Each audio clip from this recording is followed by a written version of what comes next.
Welcome to Holy Toast. I'm joined as always by my co-host, Pastor Scott.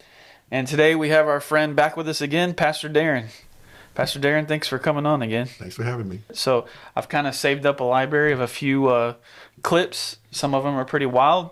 So I thought we'd watch them and then maybe just see what happens and have a conversation about them. Sweet. Sound good? Sounds good. That sounds good. What does the Episcopal Church believe about marriage?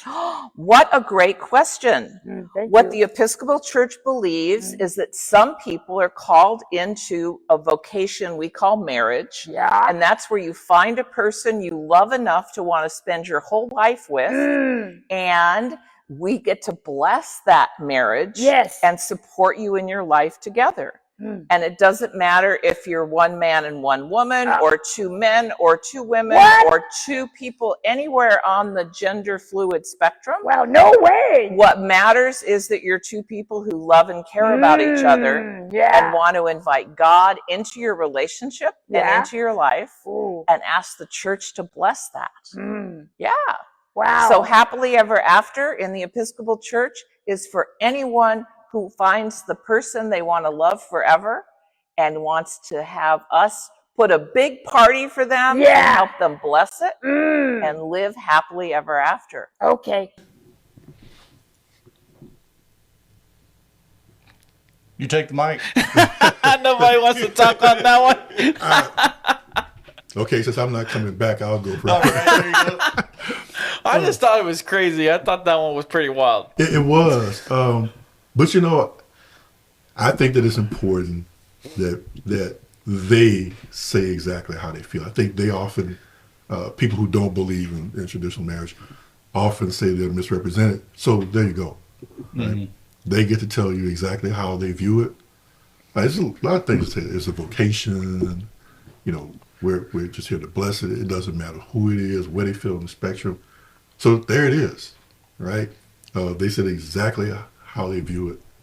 And I think it's important that they get to tell, that they get to say that our beliefs are not interpreted by something you said. This is what we said. Yeah. I'm assuming that this was blessed by the Episcopal Church. This appears to be an individual. Yeah. But I would imagine that that's probably mainstream thought in the Episcopal Church. Yeah.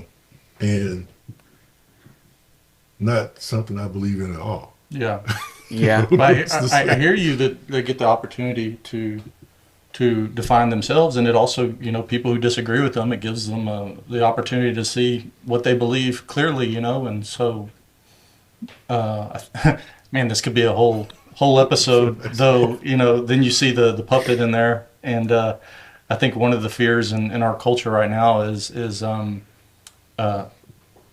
of course, this is where people get into the buzz term that we used the last episode with woke and stuff like that. But I think the fear is those things going into public places where the parents have a harder time reaching, with kids and stuff like that. For sure. So I guess, for me, Scott 2 and 2 is one thing with the Episcopal Church, defining who they are, and then also within, once you're in the church, you can say whatever you want to say. And of course, everybody has a right to, I think they have a right to free speech on social media platforms, stuff like that. But I think the concern would be is what is teaching our kids and stuff. But the question I would have is, are we as aggressive with our position? Mm-hmm. Right? I mean, there's never going to not be a time where an opposing message won't be readily available. Yeah. Are we countering that with our own messaging? Yeah. Because I think that we often can be too passive about that. So you're saying maybe we're not speaking enough about it? Right. I mean, if that's their message and that's their method, what is our way of talking about it? Or do we feel it's in bad manners to disagree? I still feel, I often tell our church, your parents, your children's first theologian, right? And they might choose to believe other things, but they should at least be the first person to tell them what the truth is should be you. Yeah. And if you don't, Yeah. that's what you get. Yeah, get for sure, for sure. outsourced by that. Yeah. So I think that, to me, I see that as, what is our answer to that? How do we respond? It might not be Good point. Yeah. might not be a slickly produced video, but you can have a conversation with your child and say, "See that right there? That's not how that goes." Yeah. Something. Whole It's other not- conversation about parents, us taking control and responsibility for our kids, Yeah. and what we teach our kids and giving them discernment.